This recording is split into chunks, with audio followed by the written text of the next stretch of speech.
Nah, kita akan turunkan beberapa hal yang menjadi inti amalan saat kita menunaikan siam dari mulai awal fajar sampai dengan datang maghrib.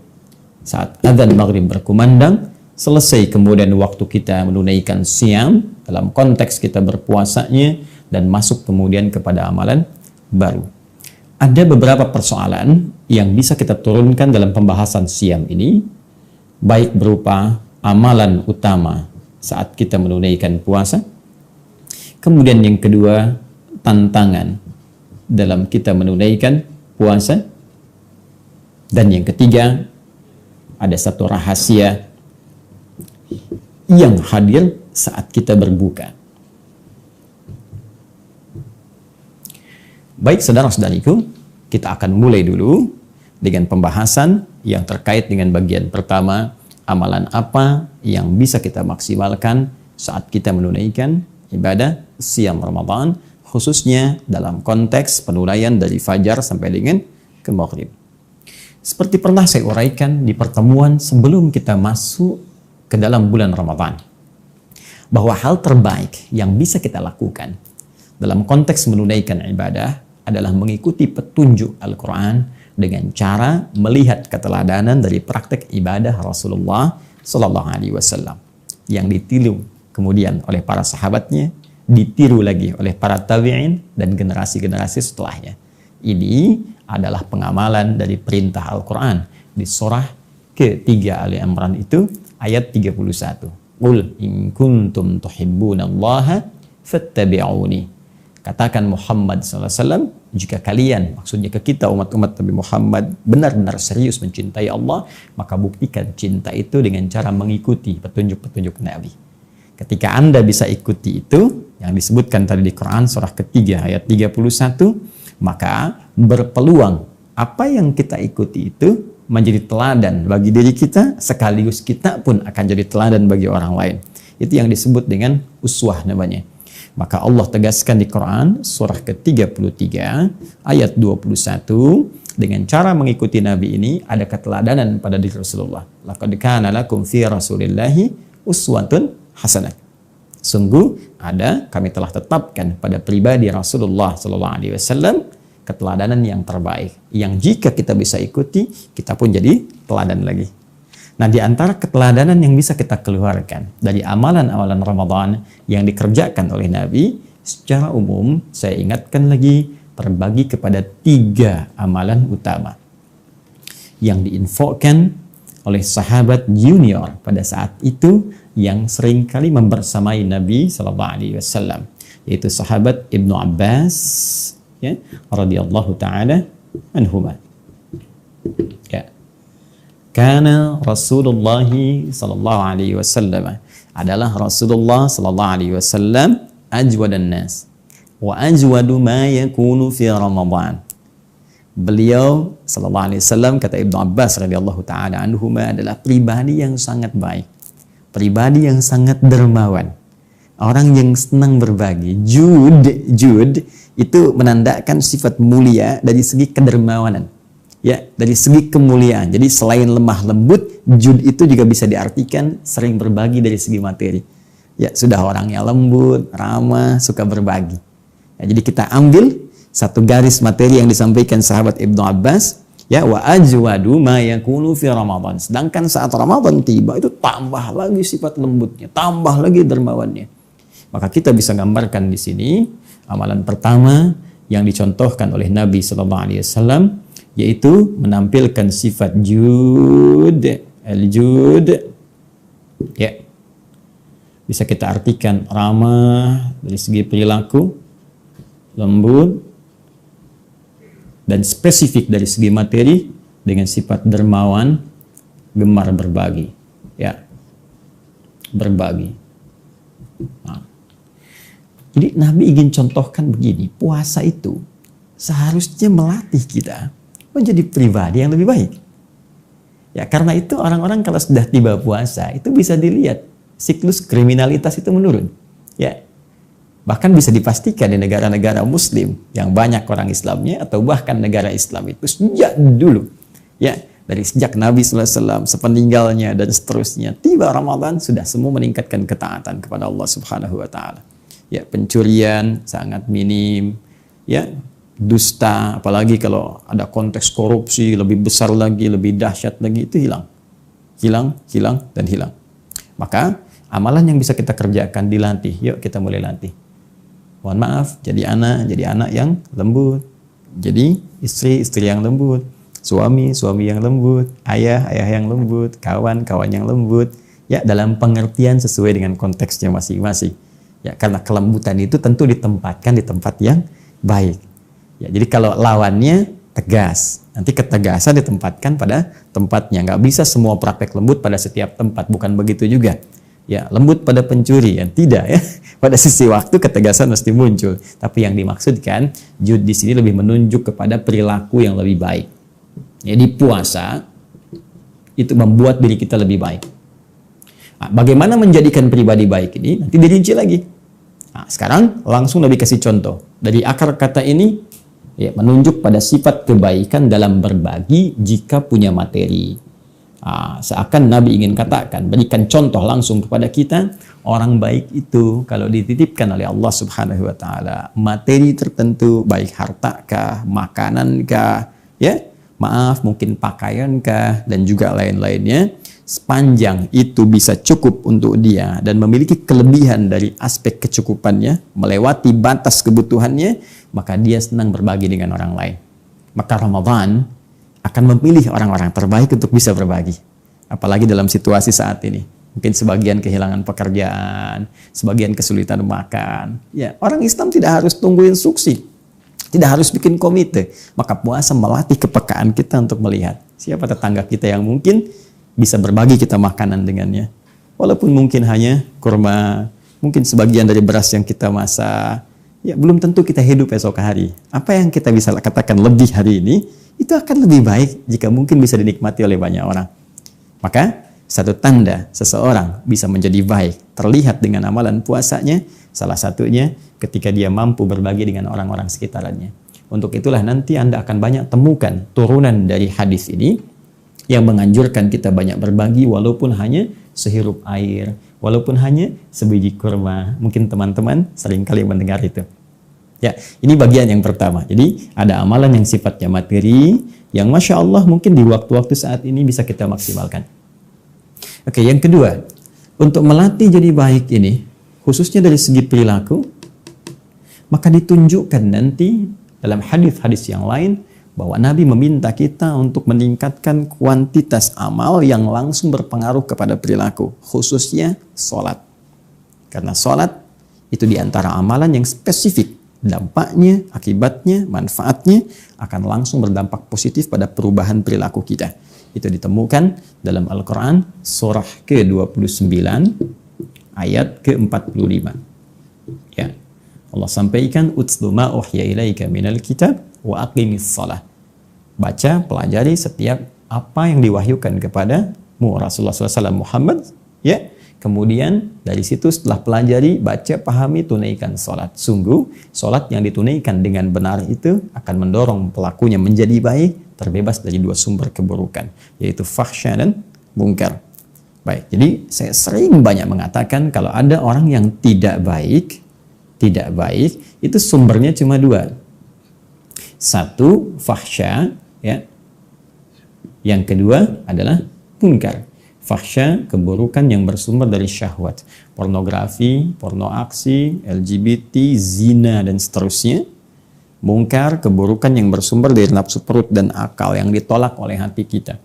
Baik bohong itu mungkar, senang berselisih itu mungkar, korupsi itu mungkar, ya, dan seterusnya. Jadi sebetulnya semua tindakan keburukan itu cuma dua. Kalau bukan fahsya, itu mungkar. Dan puasa mencoba mengarahkan kita untuk meningkatkan satu amalan yang sinyal-sinyal amalan itu cahayanya bisa menghanguskan peluang-peluang fahsya dan mungkar. Ini bisa dihanguskan. Hilang. Apa amalannya? Salat. Latih dengan salat. Sehingga terhubung diri kita dengan Allah Subhanahu wa Ta'ala. Ya, cara terbaiknya pernah saya sampaikan, keluarkan semua jenis salat yang mungkin kita bisa lakukan. sesuai dengan petunjuk Nabi sebagai tambahan dari salat-salat fardu yang diwajibkan kepada kita oleh Allah Subhanahu wa taala. Ya, dalam setiap siang ini ada salat apa saja? Syuruk ya di awal. Kalau tak mampu dikerjakan karena kita nggak ke masjid, ada duha nanti yang pertengahannya. Ya, syuruk kan awal duha, baik ya, dengan syarat tertentu. Nanti ada duha. Ya, ada 4 rakaat sebelum zuhur. Ini tidak mengikat kita dengan masjid. Artinya sekalipun dalam kondisi saat ini, ya sebagian dari kita tidak bisa ke masjid misalnya, maka sholat sunnah tetap bisa dilakukan. Yang sifatnya tidak melekat dengan sifat masjid. Seperti rawatib misalnya. Ya, 4 rakaat sebelum zuhur. Syaratnya bukan harus di masjid. Sepanjang kita mau tunaikan setelah adzan sebelum sholat fardunya, boleh silahkan tunaikan. Sekalipun sholat sendirian, bisa sudah dikerjakan. Ya, ba'diyah pasca zuhur. Kemudian sebelum sholat asar ada sholat 4 rakaat sholat mutlak itu. Ya, maksimalkan itu. Ketika benar pendekatan kita menunaikan sholat dan terhubung kita dengan Allah Subhanahu wa taala, maka keadaan terhubung dengan Allah itu yang menjadikan kita bisa mendapatkan perisai dari perbuatan maksiat dan pengingat yang mencegah kita untuk berbuat hal yang tidak diinginkan oleh Allah Subhanahu wa taala. Karena itu Al-Quran memberikan statement orang-orang yang menunaikan sholatnya baik, maka dia akan punya hubungan kuat online dengan Allah itu sehingga mampu mengingat Allah dalam keadaan yang tak terbatas. Itu ada isyaratnya di Quran surah keempat ayat 103. Ya, fa idza qadaytumus salata fadhkurullaha qiyaman wa qu'udan wa 'ala junubikum. Jika Anda selesai menunaikan sholat itu, maka segeralah ingat kepada Allah. Baik dalam keadaan berdiri, jalan, duduk, kan? Walaupun berbaring. Zikir itu ingat. Jadi kalau orang sedang berjalan, ingat Allah, mustahil berbuat maksiat. Karena saat akan berbuat maksiat itu dia ingat Rabbnya. Bagaimana kalau diwafatkan saat saya berbuat maksiat? Ya, maaf di jalan, menemukan sesuatu, sekedar untuk ngambil untuk pribadi saja, dia takut kalau Allah tahu. Apalagi mengambil hak orang lain. Ya, kalau begal saat mau begal, ingat Allah, mustahil akan dia kerjakan. Apalagi saat ada orang ingin berbuat maksiat dalam duduknya di kantor, menggandakan sesuatu, ingin manipulasi, dia ingat bagaimana kalau saya diwafatkan oleh Allah. Allah melihat saya sekarang. Dalam berbaringnya mau maksiat, dia ingat bagaimana kalau seketika saya wafat. Makanya ulama sering mengatakan begini, jika Anda terfikir berbuat maksiat dan ingin terjaga selalu dalam keadaan yang baik, maka segera ingat kematian. Ketika terfikir berbuat maksiat, bayangkan seketika diwafatkan oleh Allah Subhanahu wa taala dan wafat dalam keadaan menjadi seorang pendosa. Anda bayangkan. Ya, karena itu ini gambarannya. Latih diri kita, latih.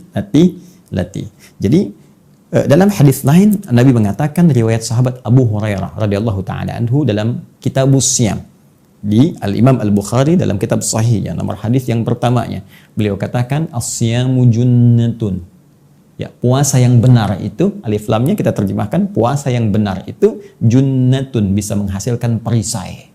Ya, perisai yang tak nampak. Jadi kalau ada dalam bahasa Arab huruf dimulai dengan jim dan nun, ya jim dengan nun biasanya kalimatnya mengandung arti sesuatu yang tak nampak, tersembunyi.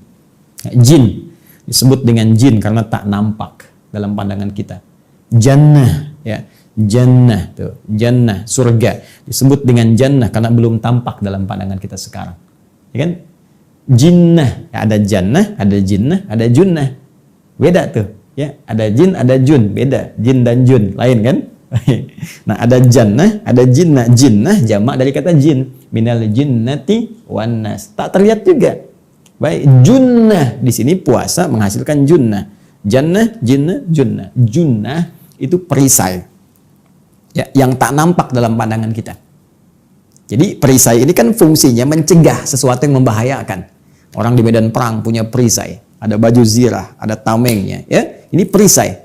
Ya, jadi begitu musuh misalnya akan melakukan sesuatu ya yang membahayakan diri kita, perisai ini menghalangi kita. Nah, perisai yang membentengi kita dari perbuatan fahsya dan mungkar, yang mencegah setan ya bisa menembus relung hati kita yang paling dalam untuk mempengaruhi berbuat maksiat, itu namanya junnah.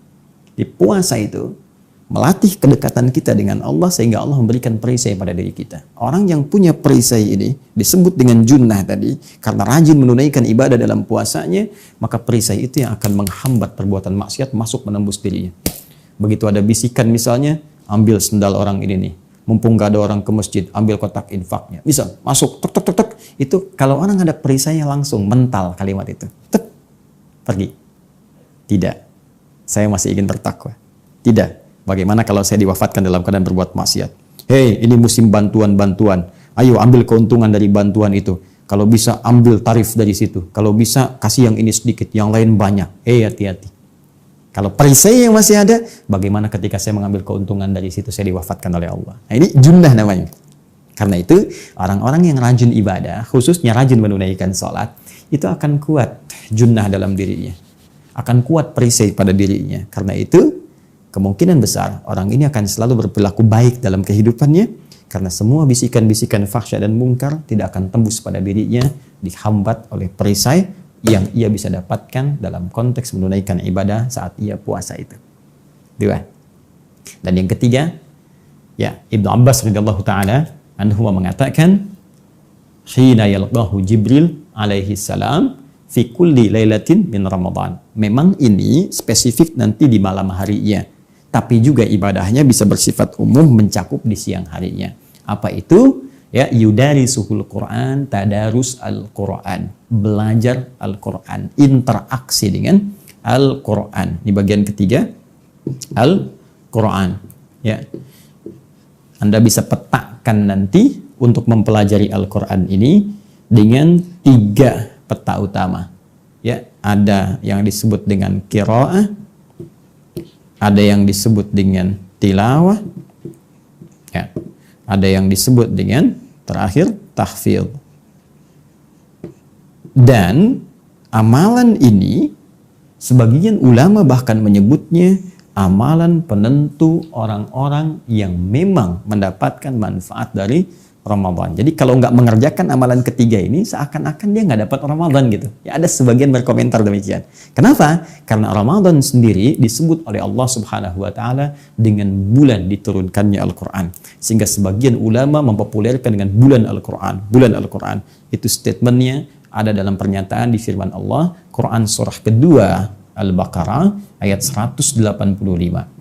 Syahrul Ramadan alladzi unzila fihi al-Quran. Di bulan Ramadan itulah kemudian diturunkannya Al-Quran. Ramadan bulan Al-Quran. Saking pentingnya Al-Quran, Nabi SAW tidak pernah kehilangan satu harinya kecuali beliau berinteraksi dengan Al-Quran. 30 harinya, 1 bulannya, selesai 30 juznya.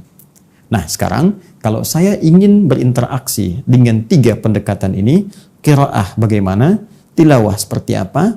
Tahfidz bagaimana? Seperti apa kita bisa mengerjakan ini? Apa keistimewaan-keistimewaannya? Apakah setiap saya qiraah ada keistimewaan khusus kalau dikerjakan di Ramadan? Demikian juga dengan tilawah. Apatah kemudian dengan tahfidz? Itu nanti yang akan kita coba bahas dalam edisi Aku Suka yang ke-9. Ya, karena itu pastikan dulu ini sudah hari ke-8. Yo, amalan pertama nih. Sudah baik belum? Ada perubahan nggak sampai hari ke-8 nih pada kepribadian kita? Jangan-jangan masih belum berpengaruh, masih belum ada rasa. Karena pasti terasa perubahan pada diri itu. Nah, kalau belum terasa ada perubahan, berarti belum sukses Ramadannya. Di hari ke-8 ini, kita buktikan. Esok kalau masih hidup, buktikan. Sudah 8 hari nggak ada perubahan, Allah kasih yang ke-9. Ada perubahan nggak? 9 hari, mungkin Allah kasih yang ke-10. Tapi kalau sudah berhari-hari diberikan, belum mau berubah juga, Anda butuh berapa hari lagi? Dan belum tentu kita hidup esok hari. Karena itu setiap diberikan peluang, ayo maksimalkan. Ya, ini pribadi yang bisa berbagi. Sehingga saat dihisab ringan di hadapan Allah Subhanahu wa ta'ala. Jika memang dengan itu, Allah berikan kelebihan pada kita. Minimal berbagi dengan keluarga kita dulu, dekat ataupun jauh. Ada kelebihan lagi dengan tetangga kita, yang terdekat, lebih lagi bisa dengan yang paling jauh. Dan lebih daripada itu, jaga sholat kita. Karena ini akan menentukan semua amalan kita dan menjadi amalan yang pertama kali dihisab di hadapan Allah Subhanahu wa ta'ala.